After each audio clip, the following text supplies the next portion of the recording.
कहानी की शुरुआत 1970 से होती है। यहाँ हमें रात के वक्त एक लड़की नज़र आती है जो कार में बैठती है और कार चलाकर अपने घर की तरफ जाने लगती है। लेकिन यहाँ हमें यह पता चलता है कि उसके पीछे एक सफ़ेद रंग की वैन लगी हुई है। लेकिन उस लड़की को यह बात बिल्कुल भी पता नहीं होती कि वो कार वाला उसका पीछा कर रहा है और वह बैठी रो रही होती है। उसके दोस्त के साथ उसका झगड़ा हुआ होता है। वह उंगली से अंगूठी निकालकर बाहर फेंक देती है। तभी वह वैन आकर वहाँ पर रुक जाती है और उसमें से आदमी निकलता है और वो सीधा उस लड़की के पास आकर उसे पकड़ लेता है, लड़की को किडनैप कर लेता है और सीन शिफ्ट होता है और हमें 1975 का सीन दिखाया जाता है जहाँ एना नाम की लड़की हॉर्स राइडिंग कर रही होती है। हॉर्स राइडिंग के दौरान हॉर्स एक सांप को देखकर डर जाता है और फिसल जाता है। एना यहाँ देखकर डर जाती है और अपने घर चली जाती है। घर जाकर उसकी मॉम उससे कहती है कि जल्दी तैयार हो जाओ, तुम्हें स्कूल भी जाना है। इसके बाद कहानी फिर से पीछे जाती है और हमें 1971 का सीन दिखाया जाता है जहाँ फिर से हम एक लड़की को देखते हैं। वो तैयार होकर किसी से मिलने जा रही थी, लेकिन रास्ते में उसके पीछे वही सफ़ेद वैन आ जाती है और उससे किडनैप कर लेती है। लड़की बहुत ही ज़्यादा चिल्ला रही थी, इसीलिए किलर उसे कार से ही अंदर मार डालता है। फिर कहानी हमें 1971 में एना की फैमिली को दिखाया जाता है जो नाश्ता करके चर्च में प्रे करने जा रहे होते हैं। प्रे के बाद जब ये लोग घर वापस जा रहे थे तो उन्हें रास्ते में गैस स्टेशन पर रुकते हैं। एना अपने भाई के साथ कुछ सामान लेने के लिए दुकान के अंदर चली जाती है। जब वह बाहर आती है तो उसे सफ़ेद रंग की वैन दिखाई देती है। उस वैन में बैठा आदमी एना को गौर से देखता है। शायद उसे एना पसंद आ गई थी, इसलिए एना का वह पीछा कर लेता है। सीन फिर शिफ्ट होता है और हमें 1972 का वक्त दिखाया गया। क्लब में एक लड़की डांस कर रही थी जो क्लब के बाहर निकलती है और किलर उसके सामने आ जाता है। किलर उससे किडनैप करके अपने अड्डे पर ले जाता है और वहाँ उसे मार देता है और उसका बेरहमी से बुरा हाल कर देता है। अब कहानी 1975 में जाती है जहाँ एना स्कूल में जा रही होती है। वहाँ उसकी दोस्त भी थी। स्कूल के बाद जब वहाँ छुट्टी हुई तो एना को अकेले घर आना पड़ता है। वो पता चलता है कि वहाँ आदमी उसका अभी भी पीछा कर रहा होता है। आने के बाद सबसे पहले एना अस्तबल में जाती है ताकि अपने घोड़े को चारा दे सके। रात काफ़ी हो चुकी थी जिस वजह से अंधेरा छा गया था। रास्ते में उसे वही सफ़ेद वैन दोबारा नज़र आती है। इस बार वैन को देखकर एना काफ़ी डर गई क्योंकि वैन आगे पीछे हो रही थी, इसलिए वह घबराकर घर भाग जाती है। घर आकर वह देखती है कि उसकी मम्मी और उसकी बहन का झगड़ा हो रहा है, इसलिए वह उन्हें कुछ नहीं कहती। फिर अगले दिन सुबह एना जब स्कूल गई अपने दोस्तों से बात कर रही होती है तो उसके एक दोस्त कहता है कि मेरे घर में हैलोवीन पार्टी है और सबको पार्टी में आना है। इसी वक्त एना को रोड पे फिर से वही सफ़ेद वैन नज़र आती है। तभी उसके पास लड़का आकर उससे बात करने लगता है। दोनों एक दूसरे को पसंद करते हैं, लेकिन अब तक ज़्यादा बात आगे नहीं बढ़ती। वो भी एक हैलोवीन पार्टी में उसे आने के लिए कहता है। स्कूल की छुट्टी के बाद एना अपने दोस्त के साथ घर लौट रही होती है, लेकिन फिर से वही वैन उनका पीछा करने लगी। जब उसकी दोस्त को अंदाज़ा हुआ कि वह वैन उनका पीछा कर रही है तो वह गुस्से आकर उस वैन पर पत्थर फेंक देती है और गालियाँ देने लगती है। वैन वाला कुछ ना कहकर चुपचाप वहाँ से चला जाता है। जब एना घर पहुँचती है तो उसे वही वैन उसके घर के आगे दिखाई देती है। वो काफ़ी घबरा जाती है। तभी अंदर से एक आदमी बाहर निकलता है। वो एक प्लम्बर होता है। क्योंकि वह डर गई थी इसलिए वह सीधे अंदर चले जाती है और उसे अंदर जाकर पता चलता है कि उसकी बहन को एक नया फ़ोन मिल गया है और उसे नहीं मिला क्योंकि फिर सीन शिफ्ट होता है और हमें 1973 का वक्त दिखाया जाता है। एक लड़की हमें दिखाई गई जो घर के अंदर जा रही थी। उसी वक्त वैन में किलर आता है और घर के अंदर जाकर उस लड़की को किडनैप कर लेता है। इस बार वह लड़की ज़्यादा नहीं चिल्लाती, इसलिए किलर का काम और भी आसान हो जाता है। 1975 में हमें एना की फैमिली दिखाई गई। आज उसके मॉम डैड डिनर पर जा रहे थे। उनके जाने के बाद बच्चों को घर में अकेला रहना पड़ता है, लेकिन जैसे ही पेरेंट्स निकले एना की बहन भी तैयार होकर अपने दोस्त से मिलने चली जाती है। अब घर पर सिर्फ एना और उसका भाई रहते हैं। वहाँ देखते हैं कि वही सफ़ेद वैन वाला बाहर खड़ा है और उनको देख रहा है। एना देखती है कि सफ़ेद वैन वाला अभी भी वहीं है और उसके भाई को गुस्सा आ जाता है। वह एक गन लेकर उसके पास जाकर उसे डराने की कोशिश करता है। हालांकि वो बंदूक नकली रहती है, लेकिन वैन वाले ने इसको असली समझा और पीछे हटकर वहाँ से चला जाता है। जैसे ही शाम हुई एना की बहन भी वापस आ जाती है। उसी वक्त उसके मॉम डैड भी वापस आ जाते हैं। तभी एना का भाई अपने डैड को बताता है कि काफ़ी देर से एक वैन उनके घर के बाहर खड़ी हुई थी, लेकिन मैंने उसे अपनी गन से डराकर भगा दिया।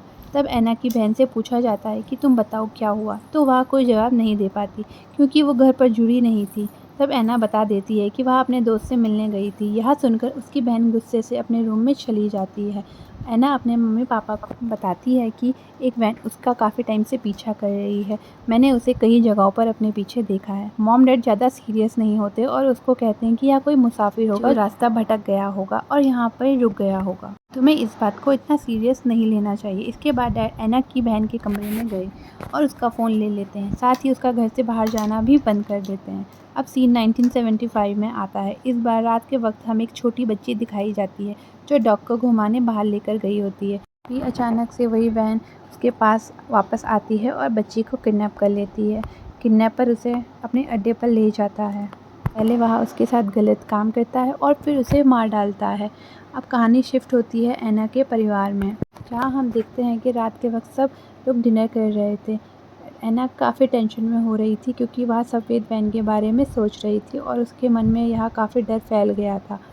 जब वो अपने कमरे में गई तो खिड़की से देखती है कि वही आदमी उसके गार्डन में खड़ा है।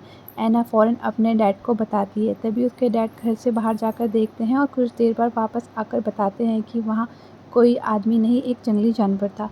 लेकिन ऐना कहती है कि उसने एक आदमी को देखा गार्डन में खड़ा जो सिगरेट पी रहा था। अगली सुबह जब ऐना हॉर्स राइडिंग के लिए गई तो वहाँ एक बार फिर से रोड पर वही वैन खड़ी हुई थी।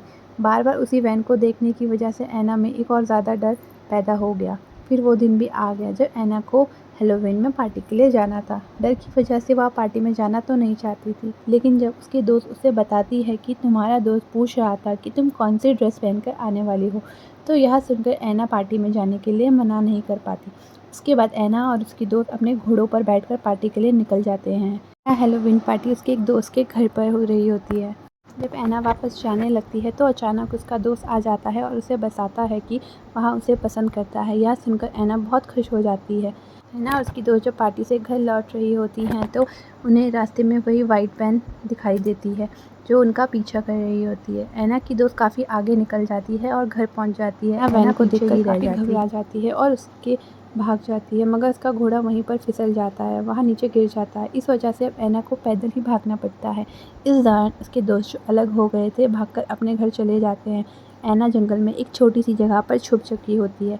वो किलर वैन से निकलकर उसे अपनी तरफ ढूंढ रहा ही होता है। तब ऐना मौका मिलते ही उसकी वैन के नीचे घुस जाती है। किलर थोड़ी देर तक उसे ढूंढने के बाद हार मान लेता है और वापस अपनी वैन में बैठकर चला जाता है। उसके जाने के बाद ऐना खुद को संभालती है और घर की तरफ निकल पड़ती है। ऐना की दोस्त जो घर पहुंच गई थी उसकी बहन को बार बार फ़ोन कर रही होती है, लेकिन वह उसका फ़ोन नहीं उठा रही होती है क्योंकि वह अपने दोस्त के साथ बिज़ी होती है कॉल पे।